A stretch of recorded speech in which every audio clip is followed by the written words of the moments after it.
Welcome everyone. ইলিস্ট্রেটরের basic course আপনাদের সবাইকে স্বাগতম। এই কোর্সে আমরা ইলিস্ট্রেটরের বেসিক সম্পর্কে জানব। তো এটি আমাদের ইলিস্ট্রেটরের প্রথম ক্লাস। এই ক্লাসে আমরা ইলিস্ট্রেটরের ওভারভিউ সম্পর্কে জানব। তো আমরা প্রথমে ইলিস্ট্রেটরে চলে যাই। ইলিস্ট্রেটর ওপেন করার পর আপনাদের সামনে এরকম একটি ইন্টারফেস আসবে।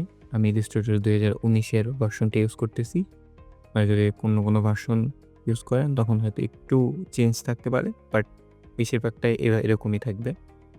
তো এখানে যদি আমরা প্রথমে দেখি, এখানে লিস্ট আছে। এগুলোকে এখান থেকে আপনার ডিসপ্লে রাইট সাইড থেকে স্কোয়ার আকারে অথবা লিস্ট আকারে দেখতে পারেন।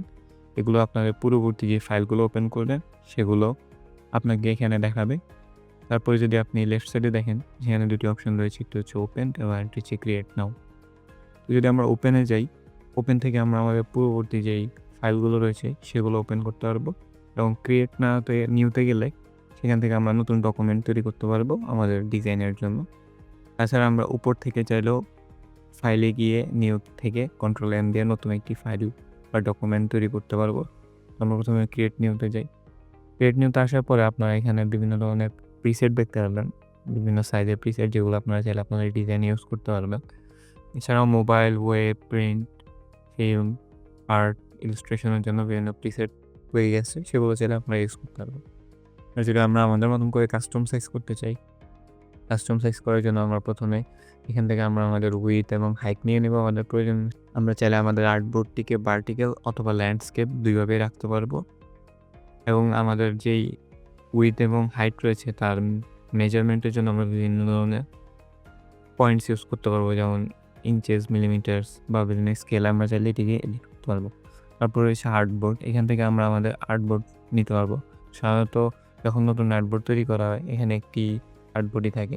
আমরা যদি একটি আর্টবোর্ড নিয়ে একটি ডকুমেন্ট তৈরি করি, তখন কিছুটা এমন হবে। যদি আমরা কন্ট্রোল এন প্রেস করি, দেন এখান থেকে আমরা আর্টবোর্ডের সংখ্যা 2 অথবা 3 করে দেই, দেন ক্রিয়েটে ক্লিক করি, তখন আমাদের এই ডকুমেন্টে 3টি আর্টবোর্ড হবে। আমরা চাইলে এগুলোকে মনোরম করে ইউজ করতে পারবো।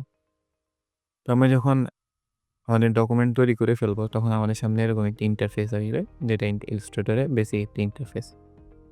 তো এই ইন্টারফেসকে আমরা চাইলে আমাদের মতো কাস্টমাইজও করতে পারবো। তো প্রথমে যদি আমরা আমাদের ডিসপ্লের লেফট সাইডে দেখি, এখানে রয়েছে আমাদের টুলবার।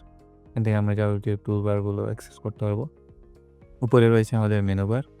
মেনুবার থেকে আমরা বিভিন্ন ধরনের মেনু এবং ইফেক্ট ফাইলস অ্যাক্সেস করতে পারবো। দেন আমরা রাইটে আসি, এখান থেকে আমরা আমাদের প্রয়োজন অনুসারে বিভিন্ন উইন্ডো অ্যাড করতে পারবো। আর এবং আমরা এখানে চাইলে প্রপার্টিসের থাকে সাধারণত, আপনারা চাইলে বিভিন্ন উইন্ডো এখানে অ্যাড করতে পারবেন। তো উইন্ডো অ্যাড করে আমরা আমাদের কীভাবে আমাদের ওয়ার্ক স্পেসকে কাস্টমাইজ করবো। তো আপনারা যদি এরকম দেখতে না পান, প্রথমে ক্লাসে এখানে উপরে একটি অপশন থাকবে লেফট রাইট সাইডে ডিসপ্লে। এখান থেকে আপনারা চাইলে আপনাদের প্রয়োজন অনুসারে লেআউট চেঞ্জ করতে পারবেন। আপনাদের যে ওয়ার্ক স্পেসের লেআউট আছে সেটি সাধারণত এসেনশিয়াল, ক্লাসিক, একদম বেসিক লেআউট। এখান থেকে আমাদের বেশিরভাগ কাজ হয়ে যায়।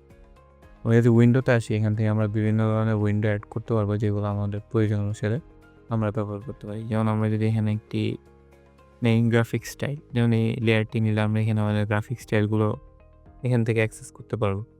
তাছাড়া এখানে বিভিন্ন ধরনের উইন্ডোজ আছে, যেগুলোকে আপনারা আপনাদের প্রয়োজন অনুসারে এডিট করতে পারবেন।